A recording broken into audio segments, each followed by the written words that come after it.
Steam has ushered in a new way to protest, and I'm all for it. From being able to negatively review Overwatch 2 displaying the serious issues of it, and being able to leave reviews that tell a player exactly what they will experience. But I ask, when is it too much? Portal Forbidden Testing Tracks is a mod for Portal 2 that released October 30th, 2023. The game was released to an incredible fanfare of 33% rating. Jeez. This must be shit like Hunt Down the Freeman, right? Let's check the reviews. If I had to describe how I felt playing this game, I would say it was like working 2 days of a soul-sucking 9-to-5 job, then spending 2 months alone in a cell with my testicles slapped to the wall, while a crowd outside laughed and threw a seemingly infinite amount of rotten coconuts at my head with terrifyingly accurate aim. Also, every 2 minutes someone came into my cell with a platter full of delicious-looking food, but instead of giving any of it to me, they'd put another 3 staples into my testicles, then turn right back around and leave. That'd be an accurate way to describe how I felt playing this game. This is the most convoluted, cheaply put-together, bug-ridden mod I've ever played. This story feels like it was written by an 8-year-old in an hour. The AI voices sound like they have strep throat 24/7, and even the characters voiced by actual people sound bad. If you want a good mod, play Aperture Tag, Portal Reloaded, Portal Stories Mallard, Portal Revolution when it comes out. Playtesting. Ever heard of it? Wow, people are, not happy with this game. Wonder why. Well, guess we gotta go through it to understand. Well, that was a game. Honestly, though, I think it's been dogged on way too much. And personally, I think it actually wasn't all that bad. Before we get into me explaining it, let me recommend BB's playthrough. That's if you want to play the mod yourself. So go play that right now if you want to, and then come back, because I'm going to spoil a lot. Now, let me walk you through my experience of Portal Forbidden Testing Tracks. You start the game in a broken stasis pod, similar to the one from Portal 1. Making your way through a vent tube, and you can get into an office-looking area where you can break a window to get into the testing chamber. Interestingly, when you solve this chamber and head to the elevator, you get sent down to the test areas that Cave Johnson announces in. Looks like we're back in the test shafts. Going into the nearest room, you enter a chamber where you need to do some simple box moving to progress until you enter the third portion of the chamber. With the turret on a platform, you need to portal a movement beam on the other side of the room next to the platform to grab the turret. Going across the room, you can place the turret in a white and dark red pad that I assume uses the turret's energy to power the next segment. After getting out, you can walk up the catwalks to an elevator that sends you to a new test area. This one is where one of the first large criticisms comes from. There's a door that isn't attached to any wall. Like, it's a closing sliding door that is there with a red button next to it. Pressing that button opens the door into a room. It's basically like a portal door mixed with a 2D TARDIS. Honestly, I quite like this idea, but I guess other people didn't. Anyway, that's a conversation for later. Right now, we need to do the levels. And by the way, there are a lot. So, if there's something non-plot relevant in Chamber, or I just don't think it's necessary to talk about, I'm likely to skip over things.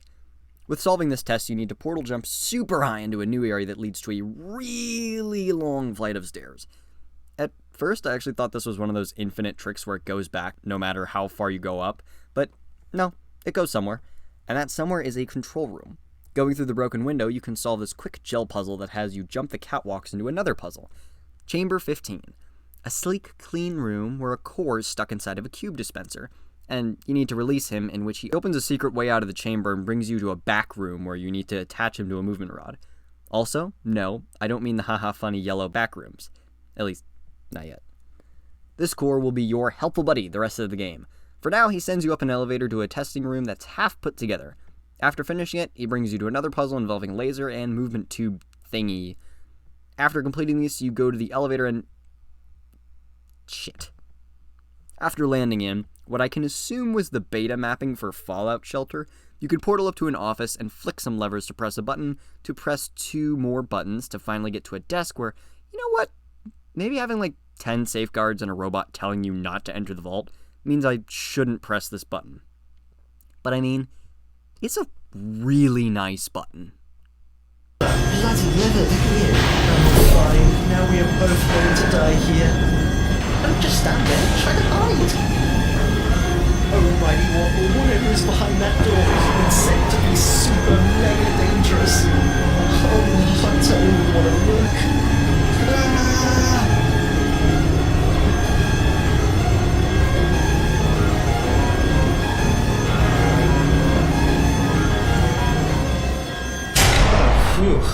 expecting something, bigger than a door behind a door. Huh. You gotta be kidding me. It's just another door? Fine, I'll go down. But now I'm minorly disappointed. After making our way through 9 different goddamn doors more, we get to a new testing chamber where we get 2 new elements. We get an exploding box and a pad that can only activate when a box explodes on it. This will be used constantly throughout the mod, and in my opinion, this is actually a pretty cool mechanic that's used really well. When we complete it, we move on to the next chamber with a new feature. Ventilation. No, not the movement tubes in Portal 2. Actual pipe spewing ventilation air. Honestly, pretty neat, and used pretty well throughout the game. Next we have the grinder section. Here you need to use the little floating white balls to protect yourself over the grinders to press a button that extends out a platform. There's a button next to that extended platform that adds a new ball where going down you have an extra ball that has you reach a new button that allows you to spawn explosive boxes until you set up blah blah blah blah. After getting one, you can put it on the next platform and blow it up and open a new room. In this room, you need to throw an exploding box into a vent that leads to a room of turrets where you can blow them up. After doing so successfully, you can grab a turret and put it on the life drain thingy to power another ventilation shaft to go up to another exploding box to put down and open a mysterious gateway door that teleports you. Honestly, pretty neat. Your next obstacle happens when you're in a bleak chamber with a malfunctioning door. Even with your core companion, it doesn't work. So, you need to have the broken opening floor work to your advantage. Using a slit in the floor, you can portal down into an area where you need to find a key card to operate the testing chamber. After making your way across a catwalk and pointing your portal gun far to the distance where there's an arrow pointing, you can find a new area that has an elevator where you can go down into a maintenance room. In this room, there's a glass tube with buttons and a key card. Taking that key card, you can see a claw grab what I think is the core in the first game that yells about cake, and then the shutters close. Going back, you can put it in the keycard slot and solve a launcher test to use an exploding box to blow up some glass on a faraway observation deck. Going through the now shattered window, we can make our way to a new hallway that gives us a new weapon, the paint gun. Well, there is a proper name, but In front of you, there should be a beta version of the Aperture Laboratories paint thing device. Please don't judge me if I can't remember every waffled word of every Aperture science device. it's okay. Who needs sciencey names anyway? And yes, I'm aware what the gun looks like. We're saving criticisms to the end here. The next test chamber is really fucking annoying, though. Getting that box to bounce just right so that the physics engine works with your hand, it just pissed me off, honestly. Cool idea, just the physics engine doesn't like it. The next major puzzle is actually really fun. So fun, in fact, it's probably my favorite part of the game. So there's this hall full of turrets and boxes, and you have to make it to the end to get the cube. You can do this in a bunch of ways, and I really like that you can just shoot the turrets with the bounce gel and make the room into a chaotic mess. After doing that, you can go to another test chamber related to the portal gate door thingy to eventually make your way to a new catwalk where you can get catapulted into a maintenance room. Weirdly enough. Your core buddy is wondering where you went.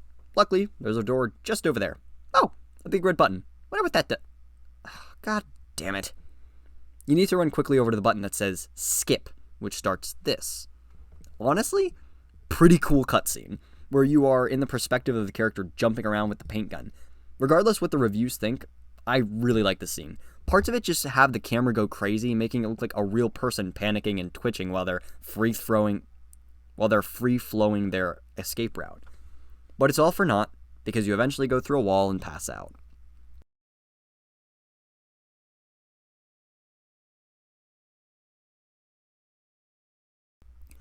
When you wake up, you can find your paint gun on the ground, destroyed. One room ahead, however, you find your new ride or die, and trust me, if that's how you treat it, you will die a few times. This is basically the Aperture version of the gravity gun. The mechanic is pretty janky, but relatively simple to use. After some, honestly, slightly infuriating tests, you can get to the one involving a time warp gate again. This leads you from a normal room to a future room that has vines and overgrowth, to a room that leads into Aperture's past, to then a dev texture room. Honestly, I kind of like it. After finishing this, you can go up to a vent and meet your core buddy in a factory area where he tells you, hey, go find this disc, please. Thanks. After running through a boring office complex maze, you can find a room with the disc and head back to find a room where you put that disc in a player and attach your core into the system so he can hack the doors. These doors lead to another office space where you need to find a new thingamabob. But while you're looking through the backrooms-esque office space, your core friend tells you what he's found on the disc. Things like Cave Johnson stealing a DeLorean and also a project where they made a robot called Mark Zuckerberg. Pretty funny. Through all this monotonous room sequence, you can find your new tool, which might actually make it a bit more entertaining. The Fizzler Gun is your next tool, and I actually think this one is pretty cool. It's basically a portable antimatter field, and it looks like probably one of the most polished new tools you'll get in the entire game. You need to find a white Rubik's Cube looking thing to blast into particles, to then open the exit door. The next puzzle is one where you need to take out turrets using your Fizzler. And while kinda neat, it wasn't all too creative.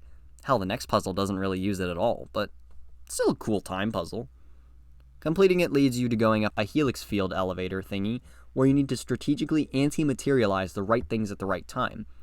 But then you lose your gun immediately after. Kinda sad. After this, you jump at a portal that sends you to a burnt and even more broken Tartarus Shaft 9. I think, pretty sure anyway, you can find a new portal gun and press a button to call an elevator to the surface. And while we wait for that elevator, I would just like to say, thanks for sticking around this far. And trust me, things will get weirder. But if you're having trouble, I again recommend the video of Bebe on their full playthrough, showing the puzzle to make your way through all the puzzles. They helped me quite a bit. But back to the game. We're put into... Wow, that was a tone shift. After solving some admittedly annoying puzzles, you can accidentally summon the G-Man like a goddamn Satan summoning circle with lasers, and you need to dip through the floor into a new hallway. This one slowly fills with neurotoxin, and you need to run alongside your core to try and escape. But GLaDOS eventually catches you, and uses you for her experimenting whims.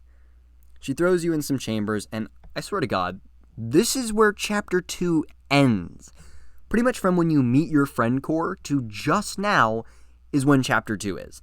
By the way, there are 7 chapters and an approximately 45 minutes of game time are left to go, if you're fast. So anyway, we finished the puzzle. The next puzzle is really weird though. Now, I don't know how the developer expected us to do this one, but there are 3 buttons you get. One speeds time up, one slows it down, and one makes it normal. But honestly, I didn't use them. I just timed a jump like the walkthrough I was following and finished it fine. I actually don't know how you're supposed to use those buttons, but with our efforts, GLaDOS gives us a cake. You know, it kind of tastes funny.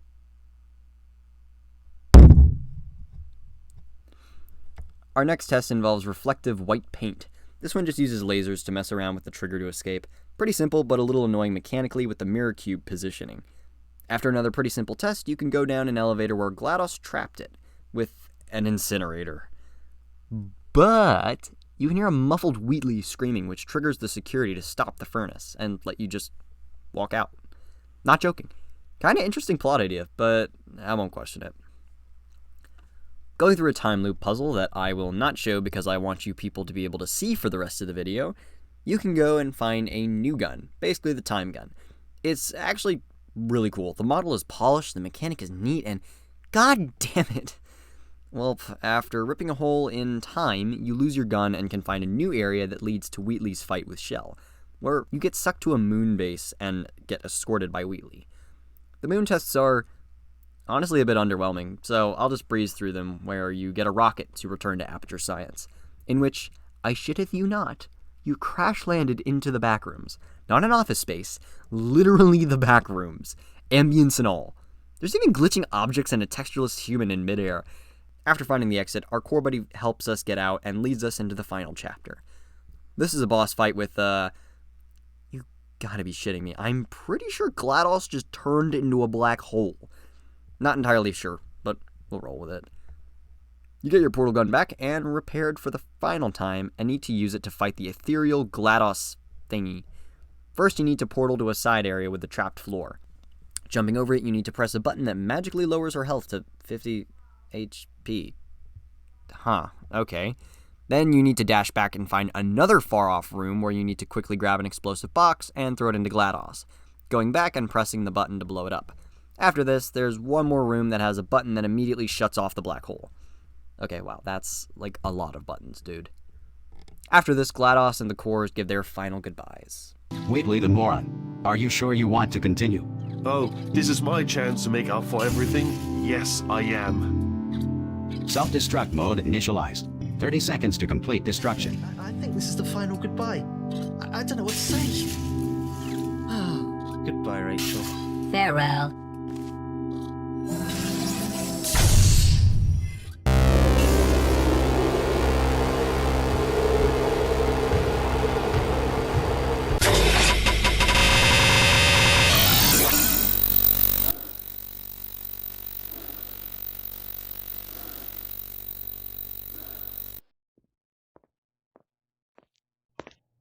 Ah, Rachel Johnson, do we finally meet?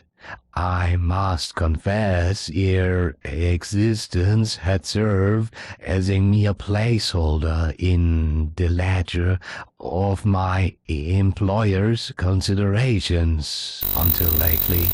Who would have guessed that it is you who discovered the truth? Your persistence is both admirable and inconvenient, as it often is with those who, well, delve too deep.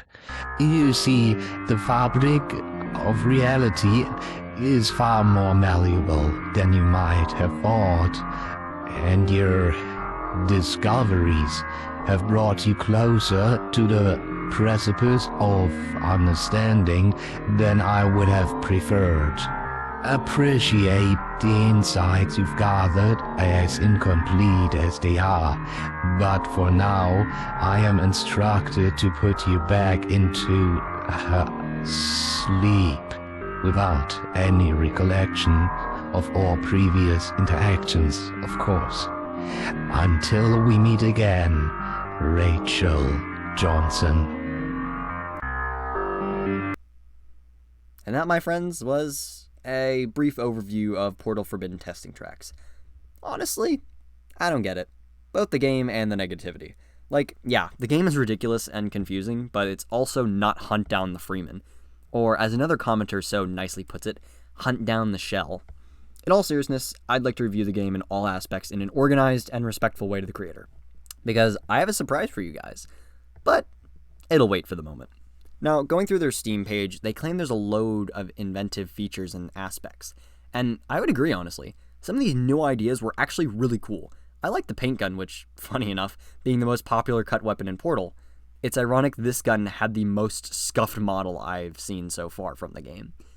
This gun was made with more basic models, I think, compared to the others, and its model was always glitchy in Z-fighting, in my view. Which, honestly, I don't really know why. All the other guns worked perfectly in comparison. I don't know why this one's the odd one out. Things like the ventilation gates and the white energy orbs that catapulted you around were incredible little add-ons to puzzles that made them way more interesting. I liked them and thought they could be used really well. Things like the exploding boxes I also thought were a really fun concept. The levitation beams were kind of same with the blue laser. In Portal and Portal 2, you usually had GLaDOS or Wheatley explain shit. In this game, your core doesn't really explain anything. He only really told me about a few of the tool guns I picked up, but he was always unsure. The time buttons were also pretty much useless, like I said. I have no clue what their proper application is. Another feature that seems controversial to like is the time gates. I thought it was actually really cool. I also like the dev texture rooms, even if no one else did. Which, I don't really understand why people hate the concept of them. Like, yeah, the dev texture part can be seen as lazy, and I kinda understand, but like, time travel has been both confirmed and used in many other popular mods and Valve games. Again, I understand its concept versus execution, but still. Moving more on to the tool guns, I liked most of them. The paint gun worked fine, just visually buggy and unappealing. The gravity gun was super annoying in execution, but a pretty decent concept and near design. The Fizzler is super fun, just underused in my opinion. And the time gun looked sick. But I'm not allowed to have an opinion, because you use it like 10 seconds before it explodes. Even with how all over the place it is, it fits perfectly in my opinion. The mod is called Forbidden Testing Tracks. It is literally supposed to be concepts and ideas that Aperture worked on, but either banned or just quit working on. It really fits the theme, but some aspects definitely lose a bit in the actual fun aspect, for me anyway. Next, we can move on to the juicy story, or what I can gather there is. So you play as Rachel, the twin mute sister of Shell, but you must have been trapped in the pods too, and you found the waffle maker core, which is apparently the canonical reason why he makes so many waffle jokes and references. I am not joking. So, I think you're the same time as the Portal 2 game. That's my guess at least. It seems like you're running kind of parallel to Shell's path in Portal 2, where I'm pretty sure you can just barely see her when you see Wheatley, and then get sucked into space. Past that, I have absolutely zero understanding of what the story is supposed to be. You do tests on the moon, get in a rocket, fight a black hole, and then GLaDOS nukes the facility at the very end. One thing I also thought I'd see more hate for is the voice acting. Now, it's not that it's bad or anything in my opinion, but the game is advertised as having 150 new AI voice lines. These are largely for Wheatley, Cave Johnson, and GLaDOS, for when they say things that don't really align with voices acting from the actual games. Which honestly, I think that's a respectable time when AI voice acting could be used in games. Surprised I didn't see much flack for that, but I guess it's just one dev, so I think the mob cut him some slack. Speaking of the developer, when I finished playing the game, I wondered why so many people hated the game so much. And I checked the comments, and people said that this was a first mod ever, and that got me curious. Now, I won't say where I got the email, because I don't want anyone harassing them or anything, which I hope you guys wouldn't, but I was able to get in contact with them and set up an interview over Discord. So this is what I'm pretty sure is the first interview with the creator of the game. I interviewed the developer on Discord, and here's what we talked about. The first thing I had to know was how experienced they were. I'd seen comments saying, for a first game this is good, or things like that, but it was way too polished of a mod to just be a first game. The developer said they've been making mods for 5 or 6 years, and that no, Portal Forbidden Testing Tracks was not their first bet. I knew it! They said that they had removed their other maps online because they were from their early Hammer Editor days and weren't up to the quality they wanted them to be. Fair enough, I'm learning Hammer Editor now, and I could definitely understand that idea, where you want to get rid of the old because you think it's not up to snuff. They also told me that Portal Forbidden Testing Tracks took about 3 to 4 years to make, which honestly makes sense. There's a lot of parts in it that looked like they took a long time. I'm still genuinely impressed with the custom weapons and mechanics and all that stuff. They also told me that they were pretty happy with how it came out. They realized that there were parts that a lot of people didn't like, and they told me that they're going to be using the feedback they get as their playtesting, which honestly, I think is a great idea. But I also think that should be advertised as the main idea. It takes a lot of courage to release a mod on Steam, considering the fact that you don't know how people are going to like it or not. For this dev, I think that may have been the best case though, because they told me that negative comments don't really offend them, and that he actually wants to use them to improve the mod. Now, that's why you should always leave respective negative comments when you don't know the developer. Don't attack them personally for no reason. Try and give them helpful criticism to fix the game. But I definitely do think that it should have been more clear that this was put up for playtesting first. I do want to note their comment on criticism, though, that being that they don't mind what the criticism is as long as it's constructive. Looking at you people who compare this to Hunt Down the Freeman. Anyway. Continuing, he also responded to the backroom stuff, which apparently, yes, has an actual lore reason. So the developer says that he understands people not liking it, even though he found it fun. And apparently the reason it was included was because of the story. Don't worry, we'll get into that in a minute.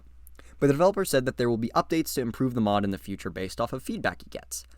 I also asked about elements like the paint gun and time gun, asking why they were utilized or less developed.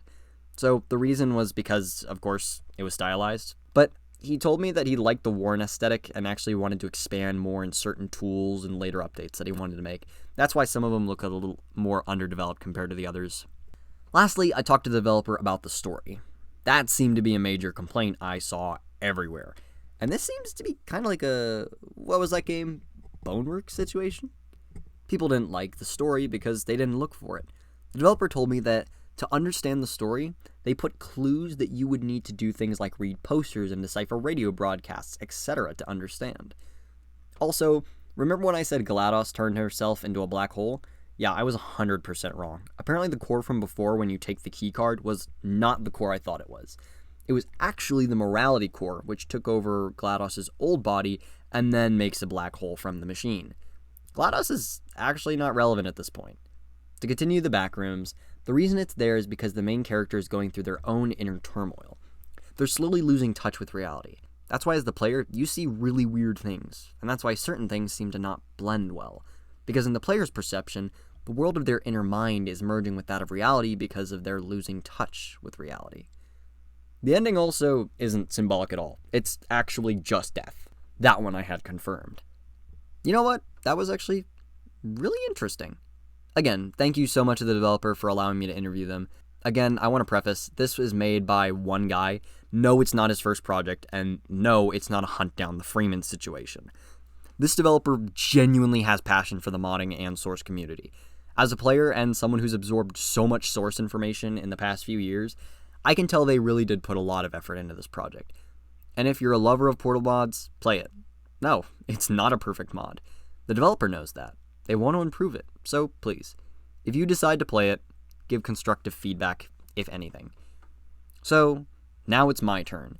After speaking to the developer, it only cemented the idea that I need to give some feedback myself. So developer, I'm 90% sure you're watching this part. Here's my feedback. It's a good idea. I think what holds you back with your story is your hammer skills. Now, let me explain. The developer told me that the story was that you're someone who's slowly going insane and is blending their perception with reality. Now, I think that's a great concept, but I never got that when playing the game. I think that things like more obvious signs or signals that something is wrong with your perception would show players that there's more to the story. The cores never really acknowledge anything, and I think the closest that got is the change from office to backrooms. When you're in the office complexes, they're mazes. They're like the backrooms. When you get to it, they're built the same. When your core buddy gets to you, he doesn't mention anything about the backrooms area being different, and it's just a hatch that he comes out of, like any other room. That was actually something I thought was weird while playing. Like, why does the core not say anything about literally being in the backrooms? So, I guess there was more to it, just not something I noticed. As cool as the idea of posters and radio broadcasts are for lore, you need something to tell the players that there's more going on, and they should check areas they would never expect.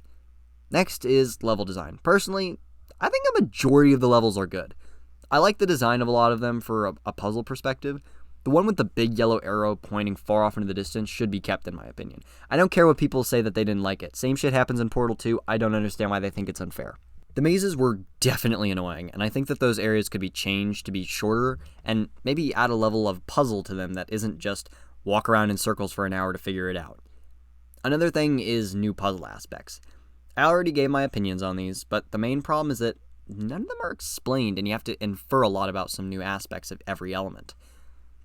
Now, while I do like the idea of exploration, I also do think that some people may not be able to understand it as well as others. I think your core guessing what they are would be helpful, at least more than just leaving you in the dark. Some puzzles, though, definitely need to be either overhauled or fixed. Personally, there was only like 2 that I hated. One of them was the puzzle where you need to get the cube to bounce in a cage and wait for it to get high enough to grab. Personally, it's the physics system.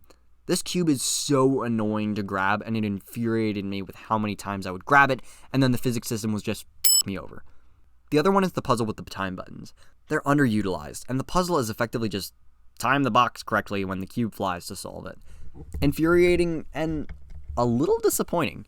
But my favorite one was when you needed to go through the room full of turrets boxes, and you needed to use that paint gun to deal with them. That was actually really fun. There's a couple ways to do it, and I really liked all of them. Also, think one extra thing would be your core usage would be better. The core that helps you isn't around often, and there was a lot of times when there was audio glitches, or I just thought that the core could be more well utilized. Then again, that's up to personal opinion. One last test I hated was the one with the reflective gel. But that one was mostly a skill issue on my part, with how the placement of the cube felt finicky. I just hate that mirror cube and the way it was put. One thing that I did like was the difficulty of the chambers. I don't know if this is just me getting better at video games, but honestly, I didn't need to use the tutorial that often. This was a mod where I think I genuinely improved my Portal critical thinking skills, because I knew every single chamber would be an out-there solution. Unlike other players who reviewed the game or played it, I didn't rage, and I didn't need to cheat the chambers. Not just because I couldn't figure out why the console wouldn't open. But it was a challenging experience that is, in fact, completable without cheating, and is pretty fun. Yes, I like games that are coherent and well together and all that, but I don't understand why people hated this game so much in the reviews. In the end, developer, I enjoyed your game. I'm hoping that you watch the full thing, and I hope it gets the exposure it deserves, because it's really fun, and I'm thankful. Again, they were so open in talking about this mod. Thank you so much, developer. I know you've heard it 1,000 times, but I'm serious. So if you're at all interested, play the damn mod. It's free. It'll be linked below, along with the playthrough I used to complete it. There's quite a few parts I didn't mention, so that I won't spoil all the chambers and their solutions. Go out there and find the secrets the creator hid for us. I'll probably check out the mod after a few updates if the developer chooses to do so, to see the difference between release and refining. One last message from the developer when I asked them if they had any words for developers who wanted to get start or just beginning was, seek not just the solution, but the poetry. If you're a modder or want to be, play the game. You might get some ideas. Who knows? Anyway, it's been me, Moosh. Thanks so much for the support, and I'll see you later. Arrivederci.